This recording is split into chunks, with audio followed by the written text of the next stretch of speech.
저는 지난 시간에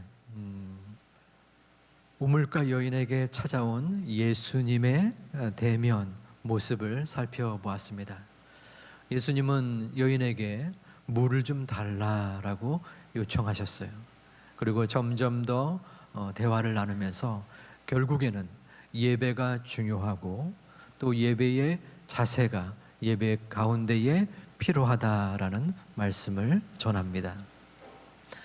당시 사마리아 사람들은 여러 선지자들 가운데 모세만 인정했습니다. 이사야나 호세아 이런 다른 선지자들은 결코 인정하지 않았어요. 그래서 모세가 말씀한 신명기에 나오는 그리심산만이 예배의 장소로 인정하고 거기서 예배를 드렸습니다. 하지만 유대인들은 예루살렘 성만을 예배의 장소로 여겼습니다. 그렇기 때문에 이 여인에게 궁금한 부분이 바로 예배를 그리심산에서 드려야 됩니까? 예루살렘에서 드려야 됩니까? 라는 예배 장소에 대한 물음이었습니다.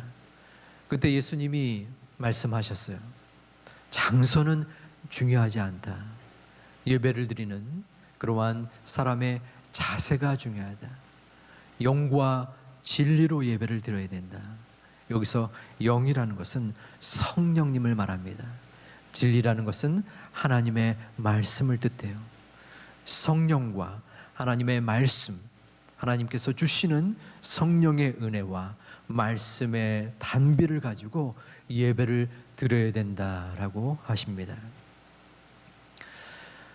제가 학교에 있을 때에 학생들에게 예배학을 가르친 적이 있습니다. 예배를 어떻게 드려야 되며 또 예배의 역사적 서술 이러한 부분을 한 학기 동안 배우는 것이었습니다. 학생들에게 숙제를 냈습니다. 저도 공부를 오랫동안 한 사람으로서 숙제가 굉장히 힘들었습니다. 그런데 그거는 학생 때고 교수가 되니까 편하더라고요. 숙제를 내면 되니까. 하지만 학생들에게 괴롭히려고 내는 숙제가 아니라 그들에게 도움이 되는 과제였습니다.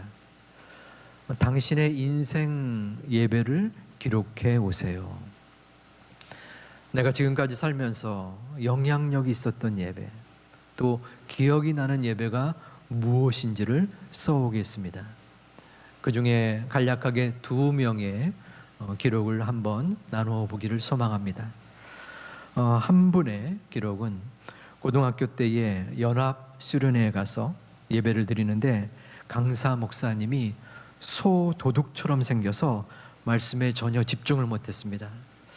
그래서 그 학생한테 소도둑은 어떻게 생겼습니까? 라고 물어보고 싶었으나 그러지 못했어요. 어쨌든 그러다가 마지막 날 이렇게 집에 갈 수는 없겠다 생각하고 간절히 기도하면서 말씀을 기록하고 바른 자세로 예배에 임하였습니다. 그때 말씀이 귀에 들리고 마음에 들리기 시작하여 가슴이 뜨거워지기 시작했습니다. 그 예배를 통해 예배의 자세가 얼마나 중요한지, 예배를 사모함이 얼마나 중요한지 깨닫고 알게 되었습니다. 또 한 학생은 이렇게 기록하였어요. 초등학교 6학년 때 수련회에 참석하여 예배를 드리던 중 기쁜 날 기쁜 날 주 나의 죄 다시 쓴 날 이러한 찬양이 있죠. 이 찬양을 어린 학생이 불렀나 봐요. 찬양을 할 때 흐르는 눈물을 멈출 수 없었으며 내가 죄인임을 깨달았던 기억, 그 예배가 저의 인생 예배였습니다. 여러분에게 만약에 지금 인생 예배가 여러분에게 어떤 예배입니까? 라고 묻는다면 여러분의 머릿속에 어떠한 예배가 떠오르십니까? 여러분에게 예배는 어떠한 의미로 다가오십니까? 예배는 단지 하나님께 은혜를 간구하는 것만은 아닙니다. 예배는 단순히 십자가의 의미를 되새기는 기념식이 아닙니다.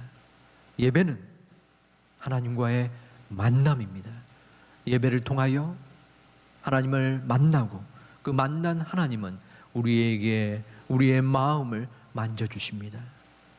예배는 죄를 깨닫게 하여 줍니다.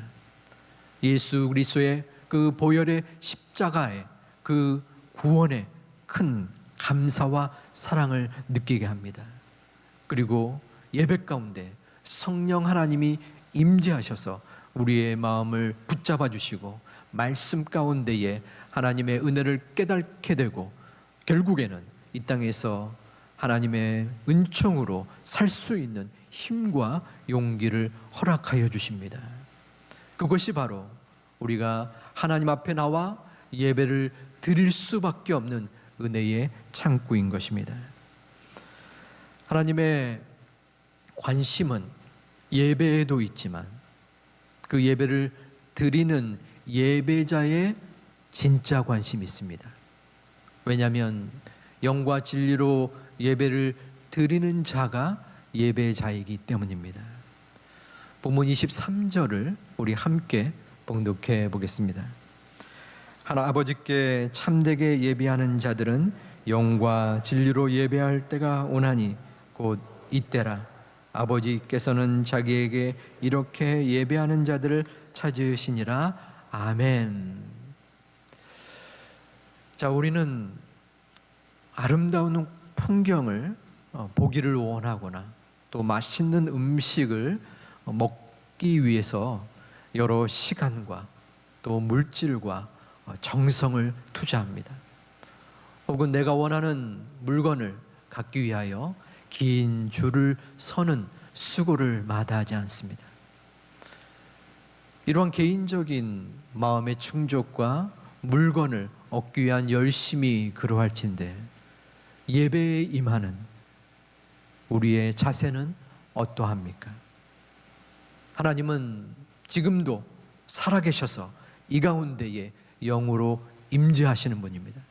그분이 예배자를 찾으시는데 우리는 예배자의 모습으로 하나님을 찾지 아니하고 그저 이 예배당의 방문자로서 눈도장 찍거나 혹은 여러 예배의 상황들을 계속 찾아보는 예배 품평회의 마음을 가진 분들은 혹시 안 계십니까? 여러분들은 예배자입니까? 아니면 예배 방문자입니까? 여러분은 예배 가운데 하나님을 만나는 사람입니까? 아니면 하나님께 만나 주는 사람입니까? 우리의 심령 속에 하나님께 드려주는 그러한 소중한 예배가 분명히 있지만 그러나 그 가운데에 저는 바라고 소망하는 기도의 제목이 있습니다. 아버지 하나님, 제가 말씀을 증거하고 예배를 인도하는 이 자리에 섰는데 소망하기는 우리 제2교회 성도님들의 마음속에 방문자가 아니라 예배자가 더욱더 많아지게 하여 주시옵소서. 일주일 동안 힘겹고 어려운 삶을 살다가 이 성전에 그리고 이 예배 가운데에 지치고 마음 가운데 어렵게 예배를 드리면서 하나님을 만나는 예배자가 모두가 되게 하여 주시옵소서. 여러분이 예배를 드리면서 여러분의 심령이 되살아나고 하나님의 음성이 여러분 가운데 임하셔서 하나님 이 예배 가운데 찾아오셔서 내 몸과 마음과 골수와 모든 심령을 쪼개고 하나님께로 나아올 수 있는 힘과 은혜를 허락하여 주옵소서. 다짐하고 또한 하나님의 은혜를 체험하는 하나님의 자녀들이 되시기를 주님의 이름으로 축원합니다. 우리가 예배를 하나님 앞에 드리고 또 예배 가운데 은총을 구하지만 이 예배는 예배당에만 있는 것이 아니라 예배 가운데만 존재하는 것이 아니라 우리의 삶 속에서 우리의 삶을 통해 이루어져야 합니다. 우리 교회가 이 세상의 움직임과 세상을 주도하고 좌우하지 못하고 세상에 떠밀려가고 세상에 뒤처져가는 이유가 무엇이겠습니까? 그것은 경건한 의식과 예식은 있지만 경건한 삶이 뒤따르지 못하기 때문입니다. 고신대학교의 박영돈 교수라는 분은 한국교회를 진단하기를, 한국교회가 지금까지 수많은 사람들을 구원하는 데는 성공했지만 그들을 거룩한 삶으로 살게 하는 데는 실패한 것 같다라는 쓰라린 진단을 합니다. 어떤 교회 학교 학생이 말합니다. 우리 엄마는 교회에서 전화 오면 목소리가 달라져요. 너무 부드러워져요. 아마도 교회 안의 모습과 가정에서의 모습에 다른 그러한 이중적인 마음을 뜻하는 것 싶습니다. 저 또한 이 부분에 대한 조심스러움과 또한 교훈을 지니고 있습니다. 목회자의 자녀 가운데에 상처받고 힘겨운 그러한 자녀들이 제법 됩니다. 여러 가지 이유가 있지만 그 중에 하나는 바로 아버지인 목회자 때문입니다. 교회에서는 성도들에게 친절하고 거룩한 모습을 보이는데 가정에서 그러한 모습이 보여지지 아니하므로 마음속에 이질감과 또한 상처를 토로하는 것입니다. 교회에서는 신실한 예배자이지만 교회 밖에서는 예배 동참자, 예배 동반자, 예배 참여자의 모습만 있는 것입니다. 우리의 마음속에 사도 바울의 교훈을 살펴봅니다. 사도 바울은 하나님이 기뻐하시는 예배, 영과 진리로 예배 드리는 자가 어찌해야 된다는 것을 로마서 12장 1절을 통해서 증거하고 있습니다. 우리 함께 봉독해 보겠습니다. 그러므로 형제들아, 내가 하나님의 모든 자비하심으로 너희를 권하노니 너희 몸을 하나님이 기뻐하시는 거룩한 산 제물로 드리라. 이는 너희가 드릴 영적 예배니라. 아멘. 여기서 하나님이 기뻐하시는 산 제물이라 함은 우리의 마음과 생각과 우리의 모든 가치관을 통틀어서 아버지 하나님께 모든 것을 드리는 것입니다. 모든 것을 바치는데 주일날만 바치는 것이 아니라 월요일, 화, 수, 목, 금, 토요일 일주일 모든 시간을 하나님의 뜻과 하나님의 말씀으로 살아가는 자세를 뜻합니다. 결국 우리의 삶이 예배이고 예배가 삶이 되어야 되는 것입니다. 교회에서만, 예배 가운데서만 하나님을 만날 경우 그 삶의 모습은 분명히 세상으로 이 땅에서 사는 동안 결코 이루어질 수 없습니다. 하지만 이러한 실제적인 모습이 우리 믿는 이들에게 부족한 것이 사실이고 현실입니다. 세상 사람들에게 또한 주변의 사람들에게 야, 믿는 사람이 너 같으면 내가 한번 교회에 나가볼 만하겠다라는 모범의 모습보다는 야, 네가 교회 다녔어? 라는 비웃음과 비아냥의 모습이 혹시 있는지 모르겠습니다. 나의 모습은 어떠한가? 나는 사람들에게, 주변에 믿지 않는 이들에게 복음의 증거인의 모습으로 행동되어지는가? 아니면 도리어 복음을 가로막는 그러한 사람으로서의 모습이 있지는 않는가? 우리의 모습 하나하나가 복음의 증거일 수도 있고 복음의 방해일 수 있습니다. 제가 아는 어떤 분이 이러한 얘기를 했습니다. A대학에 있는 A대학 출신들은 쓸모가 없는 사람이에요. 그 이유를 물어봤어요. 언젠가 A대학 출신의 한 사람을 직원으로 또한 채용했는데 업무도 못하고 또 사람들과의 관계 속에서 어울리지 못하는 어려움을 겪었습니다. 그래서 그 A대학 출신 전체를 싸잡아서 비하하는 그러한 모습을 보게 되었습니다. 실제로는 그 대학과 그 직원과의 직접적인 관련은 없고 그 개인의 특성이요 역량이지인데도 말입니다. 다시 말하면은 교회가 모두가 잘못해서 욕을 먹는 것이 아니요 모두가 잘해서 칭찬을 받는 것이 아닙니다. 한두 명, 주변에 한두 케이스가 전체를 욕먹일 수 있다는 것입니다. 우리는 지난 2년간 그러한 현장을 누구보다도 절실히 느끼고 깨달는 그러한 시간이 있었습니다. 올 한 해 우리는 회복을 또한 표로 삼고 1월 한 달 동안 임예성으로 나는 예배자입니다를 함께 불렀습니다. 우리 어린 두 학생이 특송으로도 불렀네요. 나는 하나님을 예배하는 예배자입니다. 내가 서 있는 곳 그 어디서나 하나님을 예배합니다. 이 두 구절만 우리 함께 한 목소리로 찬양하겠습니다.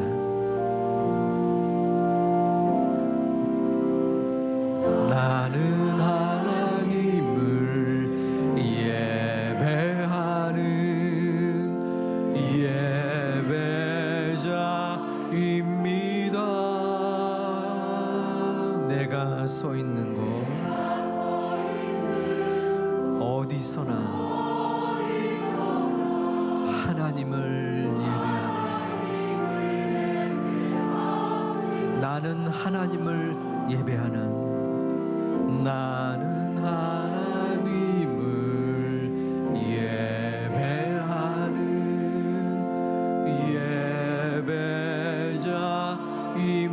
예배자입니다. 내가 서 있는 곳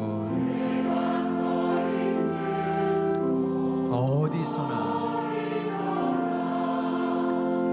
하나님을 예배합니다.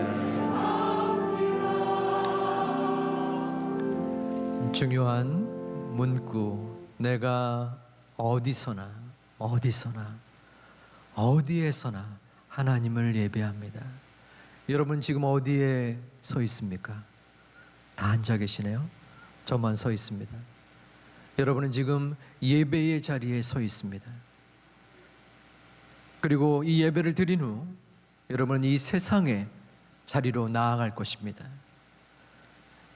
일주일이 168시간입니다. 예배는 1시간 10분 남짓, 2-3시간으로 따지고 가더라도 여러분들은 165시간 정도를 이 세상에서 생활합니다. 이 땅은 나의 것이 아니라 하나님이 우리에게 주신 선물이요 하나님의 것입니다. 하지만 우리는 이 168시간이 전체가 나의 것처럼 여기고 생각하고 판단하고 나의 것으로 모든 것을 좌지우지하는 그러한 마음을 갖고 있지는 않습니까?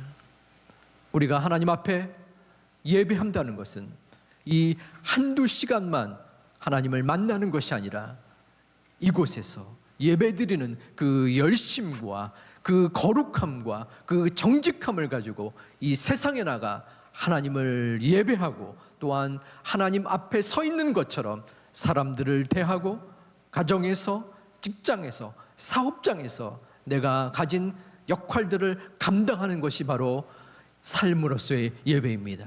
세상은 거짓과 불의를 일삼는다고 할지라도, 그것이 자연스럽고 일반적인다고 인정할지라도 나는 하나님을 예배하는 자이기 때문에 이곳에서 내가 서 있는 곳, 그 어떠한 곳에서도 하나님을 예배해야 되기 때문에 도리어 그 불의와 그 거짓을 거부하고 거절하는 하나님의 거룩한 자녀들이 되시기를 주님의 이름으로 축원드립니다. 이것은 나의 힘으로 되지 않습니다. 나의 의지로 되지 않습니다. 오직 하나님의 은혜로 가능합니다. 그럼에도 불구하고 우리는 마음속에 결단해야 됩니다.